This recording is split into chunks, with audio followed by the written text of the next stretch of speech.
Welcome, Scorpio. This is Eleanor with Peaches by Starlight Tarot here with your August reading. I am going to pull a card for each one of your 12 astrological houses, 4 weekly themes, and then one overall theme for the whole month. It is all chaptered out below so you can skip right to the parts that matter most to you. And my question to you, Scorpio, is do you like it? Since this is a whole new format, I'm really curious as to your opinion on the good, bad, and the ugly. So comment below what you like and what you don't. And also go ahead and ask for any clarification, and I'll try to answer the questions if I don't say something right the first time around. So in your first house of outward appearance and first impression, second house of immediate environment and stability, third house of communication, fourth house of home and self-care, family, fifth house romance, creativity, play, and art, sixth house daily health, habits, and service, seventh house partnerships and contracts, eighth house intimacy, shared assets, what to let go, ninth house big picture beliefs, higher learning, philosophy, and wisdom, 10th house reputation and legacy, 11th house how you relate to the world at large, and the 12th house subconscious and the hidden. All right, week 1, the koala, week 2, whoa, hang on, fix the mess, pick up dropping cards. Sorry about that. I don't still get any better, do I? All right, there we go. Second week. Third week, dolphin. Fourth week, the bee. And then your theme for August overall, poised. Okay, so I'm going to straighten these up and meditate on them, take some notes, and I will be right back. All right, so let's get to it. Well, let's start with your overall energy for the month. This is such a beautiful card. Your overall energy for August is being ready for anything. You're confident, you're sharp, you're alert, and it's like you can feel a change coming. Look at these. See that? And see that? Yeah, so you can feel it. You can just feel a change coming this entire month. You'll be right where you need to be to pounce on it. And this is an excellent energy to come into a new relationship or a new job. It's like you've already let go of some heavy stuff over here, and you're all about whatever comes next. Very exciting and kind of appropriate for the time of the year and for Leo season, I believe. So for your first week, you have koala. So this is a beautiful calmness that is how this poised energy is manifesting. It's not like coiled and ready to pounce yet, but it's more cool and collected because you already know what's yours is coming to you. It's like by not hurrying or rushing the process, you guard against mindless mistakes, which will it'll prevent janky do-overs, which helps everything just flow to you all the faster, and it helps you avoid hangups and delays. So don't try to multitask this week if you can help it. Just make sure you're resting and breathing deeply and going at a slow pace, and there shouldn't be any do-overs or snafus. Okay, so for your second week, you have the elephant. So this is shining a light of how supported you are by friends and family right now. Be open to giving and receiving assistance. It may actually be this opportunity in disguise here. It's really a leadership and networking energy in this context, I feel like. With new people, not old people, but new contacts. All right, so in your third week, you have the dolphin, and it's just a playful and free-spirited week for you. Honestly, not much to harp on here other than to go with the flow. So if you are intention-minded, orient those intentions around fun and magic. It's a great week to just simplify and to trust in the unseen, really. All right, in your fourth week, you have the bee. Now, here at the end of the month, you are really stepping off here into a new role. So what you do and who you are is so badly needed in this world right now, and that's why you're being called in. You're being called into service. Your name is being called forward. And if you have no idea what you're needed for, just move towards what it is that you love and you'll automatically be answering that call. It is actually as simple as that. So in your first house of outward appearance, you have judgment. So you're coming off as very activated by something. Some would say they would describe you as coming back to life or glowing up in some way, showing up very purpose driven and new goal oriented.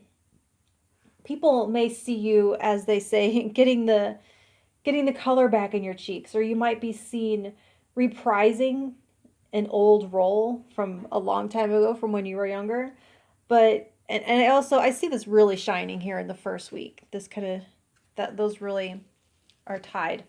So in your second house of immediate environment, you have the Three of Wands reversed. And so this is a very inwardly focused area. You may be feeling it the most in the first week, maybe the third too, but you're dialed into how you feel, to your emotional responses and how they affect you physically. So like paying attention to when you get goosebumps. When do you feel the most active in the day? And then when couldn't you stay awake to save your life? You're not watching for this new opportunity, you're feeling for this new opportunity. So you're working mostly with existing materials, adjusting, repurposing. It's not a big month for Amazon deliveries, I would say. All right, and so in your third house of communication, out of all of this is all awesome. This is the little sticky one. So the Knight of Swords reversed in your communication. So there is potential for miscommunication, dropped calls, responding to a text in your mind but forgetting to actually type it and send it, or waiting for what feels like too long to receive responses, playing phone tag. It kind of makes sense with so much static in your interpersonal correspondence that you'd be relying more on your intuition and working with the info and resources you already have. Be most intentional and mindful about follow up and follow through there in the second week and the fourth week. All right, so in your fourth house of family and self-care, you have the Sun reversed. So try to go out of your way, especially in the third week, to loosen up and have some unstructured family time or alone time. It feels like indoor things, movies and popcorn, not getting out of your pajamas for one whole day, although I don't recommend it for longer than that, but lazy stuff that first week especially, and playful stuff the third week. You're kind of storing your energy up like a solar panel for the second and fourth week. So during those times, be extra mindful of honoring your sleep patterns, even if they go against norms. And if you do feel a tinge of the blues, all right, I have to take care of this cat. Hang on. All right, sorry. I'm not dumb. I did give her a scoop of food before I filmed, but it wasn't enough, apparently. So anyway, if you are feeling a tinge of the blues, look after your vitamin C and D levels and try to remember that if this is a cyclic thing for you, then to take care of yourself around writing it. But if it is weird and out of the ordinary, maybe to go check it out. So in your, what are we at? Your fifth house of romance, creativity, play, and art, you have the Ten of Cups. Perfection. Absolutely exquisite card you have in this department. This is joy and happiness, fulfillment. Everything this house is about. Long-term hopes and dreams being written down together with your loved ones, planning your RV into the sunset years. You may be connecting to the one at this time, or perfecting your art form to the point of where it becomes pure expression, unhampered by like the technical hiccups of it. Like your instrument becomes an extension of your body. You know what I'm saying? So you could be planning a family or just enjoying the love that surrounds you. In your sixth house of daily health, habits, and service, you have the Tower. And so I see you actually breaking free from something that was holding you back. I see you withdrawing from something that would conflict with this new thing that you seem so inspired by. If you are not actually prepared to make such a bold move right now, you're at the very least recognizing some structure in your life was not meant to last and not built to be permanent. It's like some some short-term shoddy solution has run out its usefulness, and the sooner you identify it and take steps to remove yourself, the less dramatic that all has to be. See, in this poised card, she has no walls around her. She's free to leap 360. And so if you're baked into a health choice, or actually it's more like experiencing the limiting consequences of a health choice, you can consider positive action out of that prison right now. So this is like okay, if you go to volunteer for service or try for a job or try to do something of some kind and they reject you because of some physical requirement, and then you can go back and change that and come back and try again, is what I'm seeing. So in your 7th house of partnership, you have the Wheel of Fortune. So here you go. It is starting to get real. That's what I heard when I picked this up. It's getting real now. So you may be forging new partnerships or signing contracts at this time. It's making things official in some way, leveling up to the next phase of commitment. If it's not that, otherwise, it shows something turning in your favor in this sector at the very least. But for the record, it's not random. It's like it's the result of something that you've done, whether it's direct or indirect, but you've done it to incur some good karma and you're getting paid back for it now. Probably in the 2nd week, someone might owe you a solid and it comes in handy right now. And also the 4th week strongly indicated for contractual obligations being either invoked or installed, signed into the law of your life. So in your 8th house of intimacy and letting go / dissolving, you have the 8 of Pentacles reversed. This is perfect with koala and dolphin. Letting go of something that just is not getting easier and refuses to integrate itself harmoniously into your experience. Some kind of like a perpetual OCD trigger. That could be metaphorical, it might not be. But it's tied to whatever this is in your 6th house, that tower, that has to be dismantled in order to free up your energy and mobility. All right, in your 9th house of philosophy and wisdom, you have strength. Hell yes. You're actually gaining a stronger and more resilient mentality because of this lightness, because of this fluidity you're accessing. It's like you're getting your mental strength and acuity back after a much needed decompression period. And it's helping you gain a healthier outlook and a more positive level of hope. It's like your future looks bright, finally, not just to the many YouTube readers who probably keep promising that, but to you, which results in actions that align with that belief that you are capable of anything, be it magic or badassery, which in turn brings about corroborating evidence where you're feeling that physically down here in the 2nd house and externally there in that 7th. That is definitely that turnaround happening.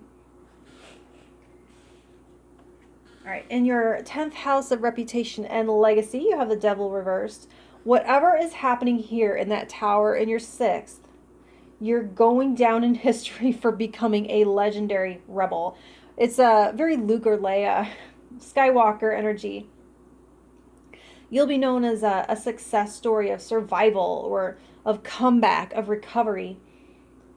I can see you doing a YouTube video entitled something like, How I Survived the Cult of Blank. That's what I'm getting there with that.